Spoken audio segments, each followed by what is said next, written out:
All right, everybody. Welcome back to another edition of the Leadership Blend with your host, Ricardo D. Rice. And this is already episode 4, which is crazy, but nonetheless, that's a good thing. That means we're moving right along. Okay, so a couple of tidbits. One, all this information is good information, and you can find this information on the internet and so on and so forth. But I just try to break it down and make it a lot easier for you guys because, again, the purpose of this show is to really get into the stuff that we don't talk about as it pertains to our ministries, our churches, and our organizations, particularly nonprofits. Or remember that when they say nonprofits, they may say the third sector. So that's one. Number two, all this stuff is included in my book. Somebody told me, yelled at me the other day about not saying that. So a lot of this stuff is included in my book, Calculated Conflict, which you can get on Amazon.com. And number three, you might want to have a notepad and a pen because there is a lot of information that I do give. But as you saw from episode 3, my nice editors and stuff have put all the focal points beside me. So we're going to do a quick recap, and I'm going to go back to the beginning just in case this is your very first time tuning in. So I'm just going to run over the main stuff really quickly. All right. So we definitely want to begin with our conceptualization. What is your organization? Has God called you to leadership? And if he has called you to leadership, can you answer the 5 W's, which is the who, the what, the when, the why, and the where? When you can answer all those questions, and you're probably ready to start jotting down all the things that you will need to start your business plan. Yes, business plan is not a dirty word as it pertains to organizations, particularly nonprofits. Every business should have a business plan. Why? Because your business plan outlays every aspect of your organization, from your demographic to your target audience to your projections. All that stuff is included in your business plan. Now, business plan is a scary word because I use that word all the time, and people give me this look like they're scared, like a deer caught in headlights. If you can answer the 5 W's, then you're ready to start a business plan because that's really what it's going to ask you. Who are you servicing? Where do you want to service them? Why are you servicing them? For what purpose are you servicing them? And when do you want to service them? So if you can answer those 5 questions, you're ready to start. So let's say that you realize that God has called you to leadership and he's called you to start an organization, which is probably a nonprofit. Then the next thing you want to do is start thinking about your mission statement. And remember, your mission statement should be no longer than 1 paragraph. I would advise 1 to 2 sentences. Number 2, it should be easily understood by anyone over the age of 12. And number 3, it should be easy enough to remember so that anyone can recite it even under duress. Why would I say that? Because if you know me and know anything about me, you know that elevator pitches is my big thing. So what is an elevator pitch? Again, think about an elevator pitch is being in an elevator with somebody so influential that one check can change your whole organization's direction and just your programs and services. So let's say that you're in the elevator with Oprah, and you say to Oprah, hey, I have this great organization and we would love for you to get involved. And she says, okay, well, tell me about your organization. Most people's first instinct is to start rambling. You don't want to ramble. If you know your mission statement, that should be the thing that you use to pitch your organization to any individual. We're just using Oprah because, you might get lucky and y'all are in the elevator together and you have that time. So an elevator pitch typically takes about 30 seconds to a minute. And it's from the time that you get into the elevator to the time that you get wherever you're going. So I always say that with Oprah, she's probably going to the penthouse. So you got from the time that y'all get into the elevator to get to the penthouse to picture your organization, what it does, why it does it, why would she want to get involved? If you know your mission statement, and again, your mission statement is no longer than 2 sentences, and anybody over 12 can understand it, and you can recite it off the top of your head, you'll probably be good. So you definitely want to make sure you have a good mission statement. Mission statement can be very simple because like Disney's mission statement is to make people happy. That's their mission statement. It's short enough for them to remember, but it's inciting enough to make them inquisitive about, to find out more about what you do. All right. After that, then you want to start thinking about your core values. And again, your core values are just words that you want to resonate with the people in your organization or your church. If we're talking about ministries, then you're talking about words probably like love, compassion, words like that spark, some kind of emotion with people. They'll connect with those words. After that, you want to think about your vision statement. Now, your mission statement and your vision statement should not be the same thing. Your vision statement is long-term. You're talking about probably around 10 years. Your mission statement is more short-term because you'll probably revisit it after every 6 or 7 years to make sure that your goals are aligned with the mission statement. So when you think about your vision statement, you want to think about where you're going, where you're headed. Whereas your mission statement is more of the right now, what you're doing currently. After that, you want to set your goals. I cannot stress this enough. You should have short-term and long-term goals. Short-term goals are more of about 6 months to 12 months. Long-term goals are probably about 3 years to 5 years. You want to definitely make sure that both sets of those goals are obtainable because you want them to inspire you, and you don't want them to be a deterrent to say, well, I didn't meet them, or I didn't get anything done. So make sure that your goals are not too lofty and that they are obtainable, but at the same token, make sure that you set the bar, that you have something that you're working towards. And again, your mission statement, as we already discussed. So that was a quick recap about what you want to do with as it pertains to the mission statement, your core values, your vision statement, your goals, and yeah, it's one package. So there you have it. That's the quick recap.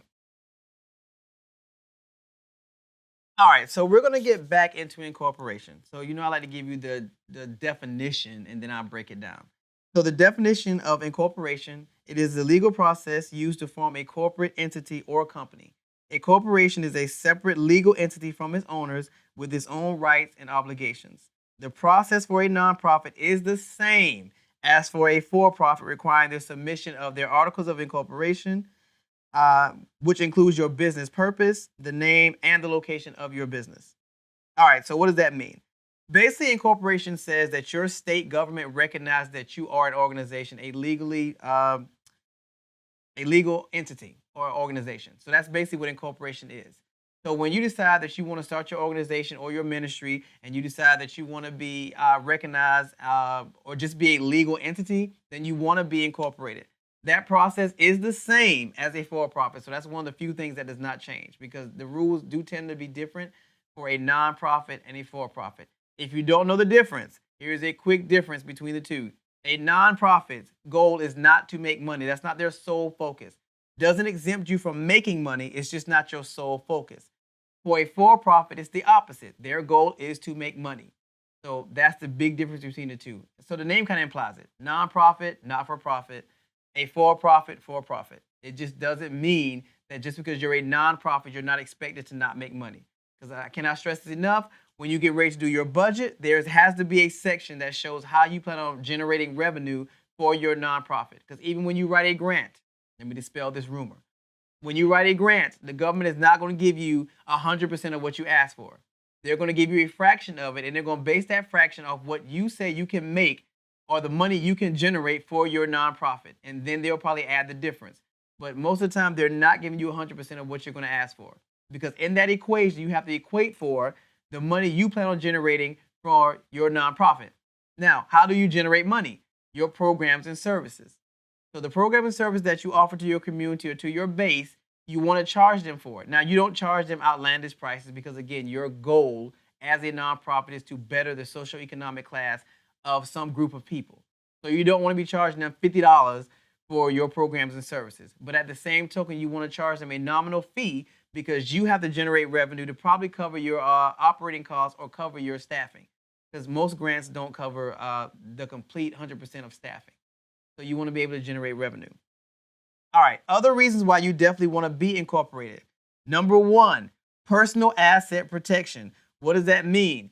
Just like in the definition, if you're incorporated, your organization is its own entity, separate of you. So if you get sued and you're incorporated, you're okay because they're probably going to sue your company and not you, and not come after your own personal assets. So that's one. Number two, additional credibility and name protection.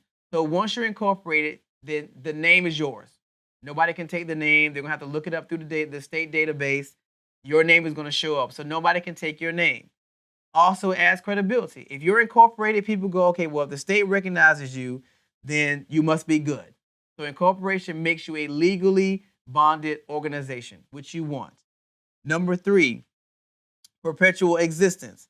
Meaning once you're incorporated, you're good. Your name lasts a lifetime unless you change it, but you're kind of like immortal at that point. The name is good. You're in the history books as whatever the name of your organization is, and your organization will live on for eternity unless you change it. Number four, tax flexibility. if you're a nonprofit, there are a lot of things, especially tax exemption is the biggest one. So, of course, we have to go into 501c3, but being incorporated allows you to apply for 501c3. Once again, it is not automatic. Just because you're incorporated does not mean that you automatically are given 501c. You have to apply for 501c. And I'm stopping myself because I want to say 501c3, but there are other types of 501cs, which I'm going to go over a little later on. And then those are your four. And then for number 5, deductible expenses. For a nonprofit, that's different because, again, you get in the 501c. But you want to definitely have those things in place.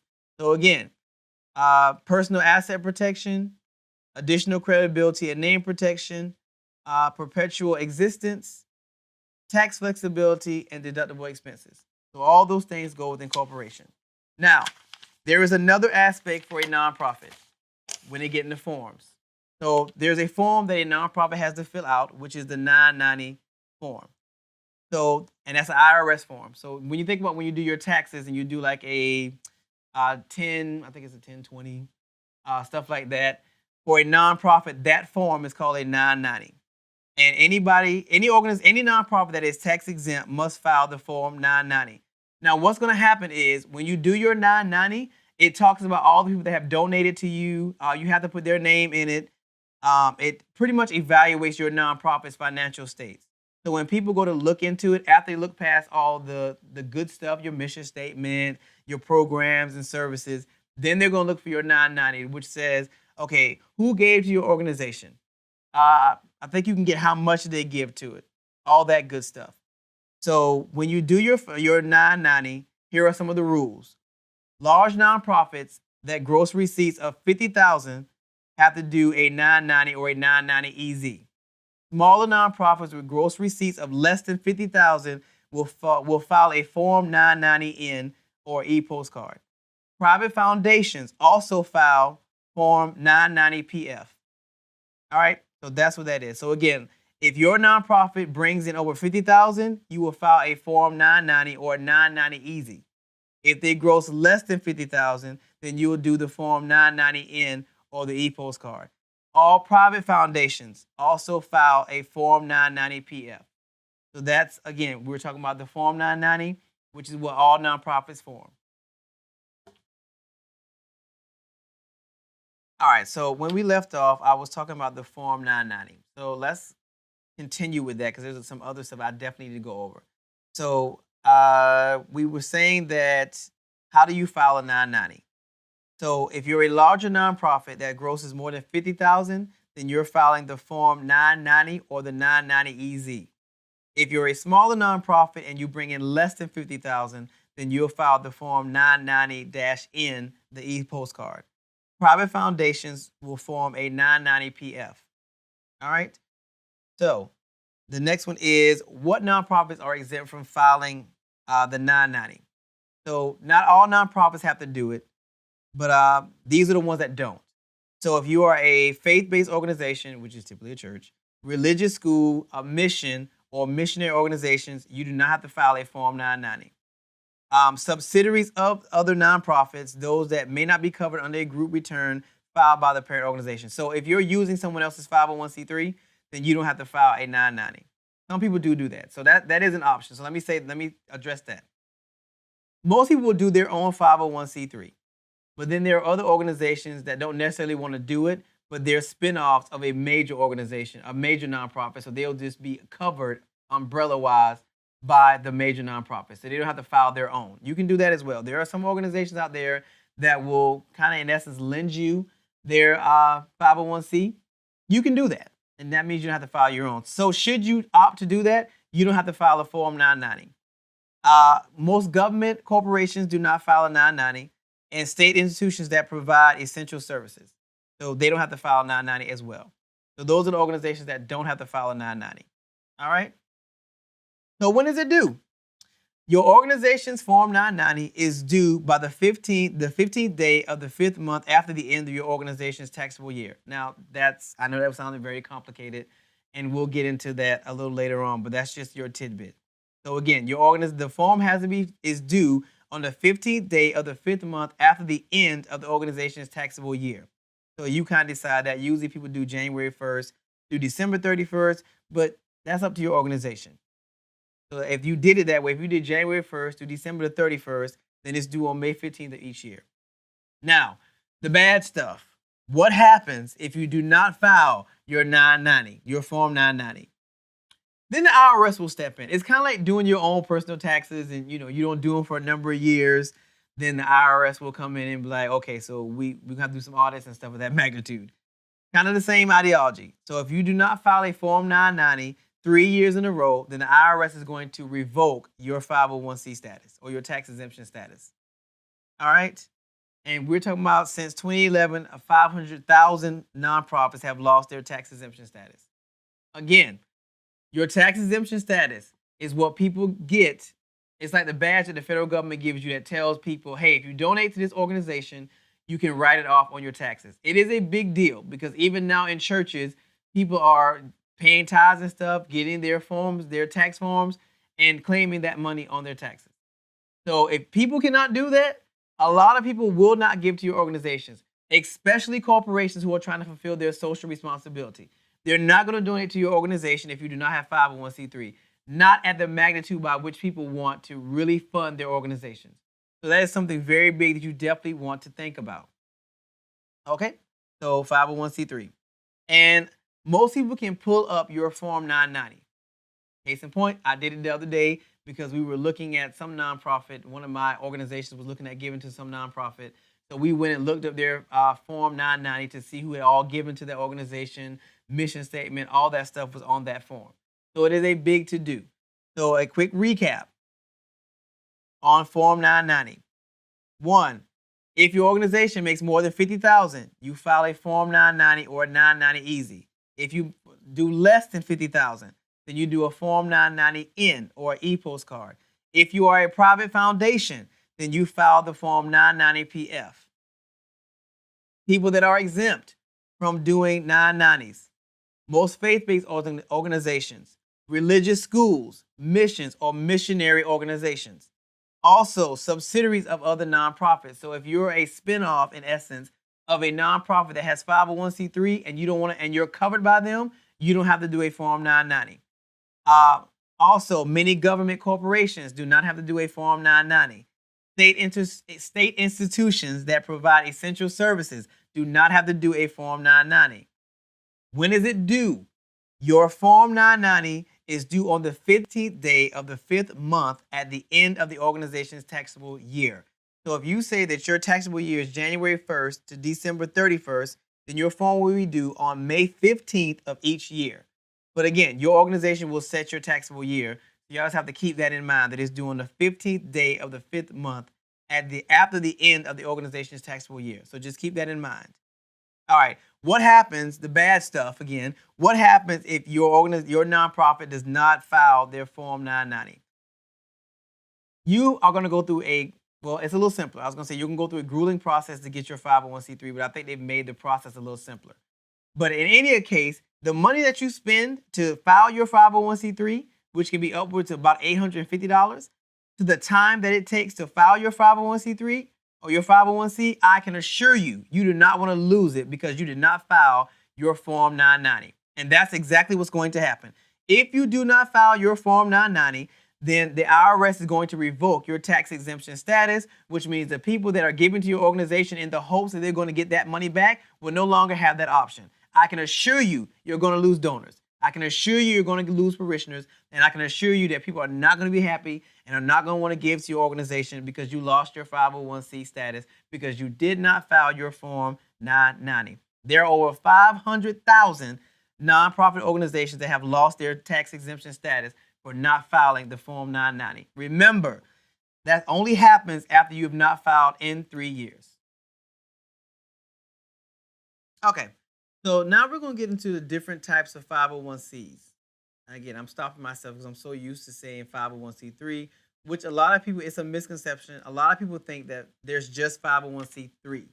There's not. There's 501cs, but there are different numbers, and each number covers a different class of organization.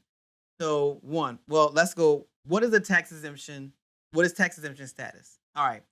So a nonprofit organization has to be either charitable, educational, scientific, religious, literary, or artistic. So it has to be one of those six things. Again, charitable, educational, scientific, religious, literary, or artistic. They are typically tax exempt organizations.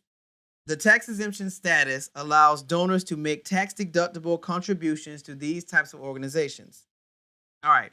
So again, that's something to think about. Those six. You have to be one of those six. And if you are, then you qualify to be a 501c organization. So there's 501c3, which is private foundations and public charities. There's 501c4, which is social welfare organizations. 501c5, which is labor and agricultural associations.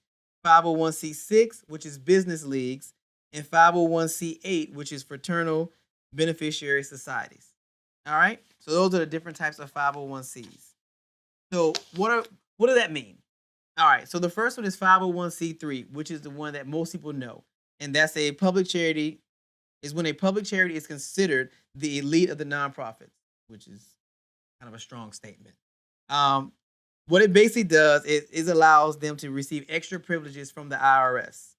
Organizations that have 501c3 are typically the ones you typically see, the ones that do the socioeconomic classes, things of that magnitude.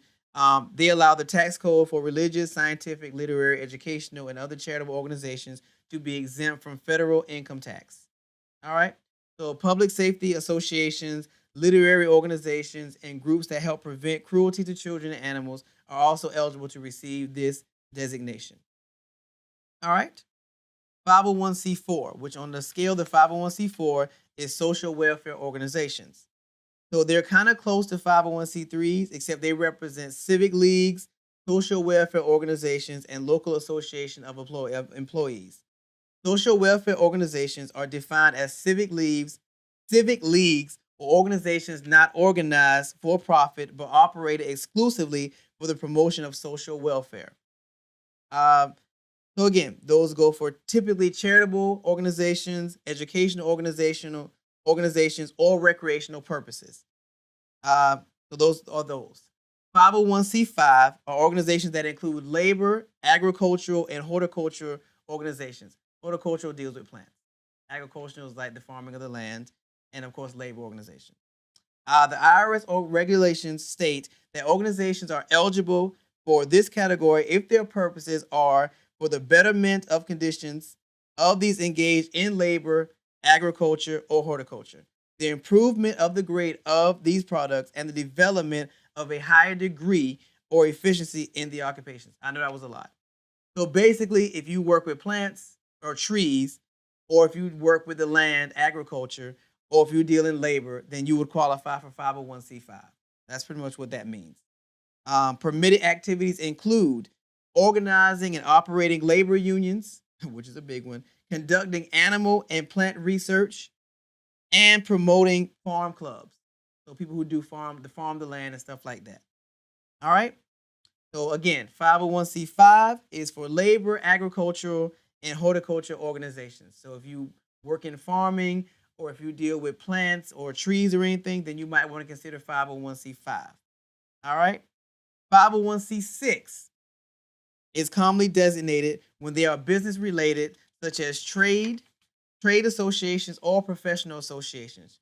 So these are typically your chamber of commerce, your real estate boards, professional sports leagues that are not organized for profit, and boards of trade are good examples of 501c6 designations. So again, 501c6 is your trade associations and your professional associations. So again, that's typically your chamber of commerce, your real estate boards, your professional sports leagues that are not for profit. All right, so a quick recap. Again, 501c3 is your charitable organizations, and that's the one you hear about the most. And those are religious, scientific, educational, and other charitable organizations to be exempt from federal income tax. 501c4 is civic leagues, social welfare organizations, and local associations of employees. So if you do anything dealing with social welfare, or you have civic leagues, organizations, then you will want to consider 501c4. 501c5 is labor, agriculture, and horticulture organizations. So anybody that's dealing with farming, that's dealing with planting trees or that kind of stuff, or dealing with labor unions, then you want to consider 501c5. 501c6 is business related organizations such as trade or associations or professional associations. So this typically covers your chamber of commerce, your real estate boards, your professional sports leagues, or things like that.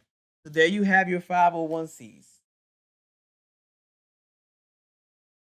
All right, so I know I bombarded y'all with a lot of information, and I know it can be slightly intimidating. So for this cause, if you have not seen the previous episodes, you probably want to do that first. But if that still does not work, there are so many ways you can reach out to me, and I would definitely be happy to help or assist your ministry or your church or whatever the case may be. Uh, Number one, I do have a radio show that's also a leadership show that airs every Monday and Friday from 12 p.m. to 2 p.m. on IBNX Radio Network. So you can hear that either at our website or you can tune into the TuneIn app and look up IBNX Radio and look up Talk NX at 12 p.m. on Monday and Friday. You'll be able to hear the live show. With the live show, the radio show, it is a little different. It's 2 hours. We look at current events, but we also do interviews with leaders, everything from politicians to CEOs. Sit down with us in the studio. Secondly, you can either watch, actually, you can watch both of them. So you can go to YouTube and look up the Leadership Blend, and you will get the page for the radio show as well as the TV show. Because as you know, after it airs on Monday at 3:30 on the Now Network, that's the only place you're going to be able to see it. But because I love you guys and I know that you need this information, I went ahead and created a YouTube channel just for the TV show. So you look up the Leadership Blend and you get the option of radio or TV. Feel free to watch both of them. Feel free to subscribe to both of them. And hey, click that notification bell because then it'll let you know whenever I post a new episode. Because I know this information is great. I know you guys need it. Secondly, you can contact me on Facebook under Ricardo Ricky Rice, or you can go to the Leadership Blend Facebook page. You can go to my LinkedIn page, which is Ricardo D. Rice. You can go to my Instagram, which is RD Rice. Or you can definitely go to the most important place, which is my website. At my website, you can find information about my book, Calculated Conflict, which is on Amazon.com, which has a little bit of this information, but it has more of leadership, generational leadership. But it's a good read and it's a small read. It's only 50 pages. So on my website, you can find out more about that. My website has condensed everything, so you can find both episodes of that week's radio show as well as that week's TV show. It also has information on the bios and the guests that are on the radio show, as well as a host of other things. The internship program, yes, I have an internship program for all types of majors, all walks of life. So you can find out all that great information on ricecommunity.com. Remember, whenever I say my last name, it is spelled with a W, so WRICE community.com. So hey, those are all the great ways you can find me. I am available for conferences and seminars and workshops. Because hey, I love this stuff. I love leadership, and I want you guys to be great leaders. So tune into my radio show this Friday from 12 p.m. to 2 p.m. on IBNX Radio Network. Y'all have a great week.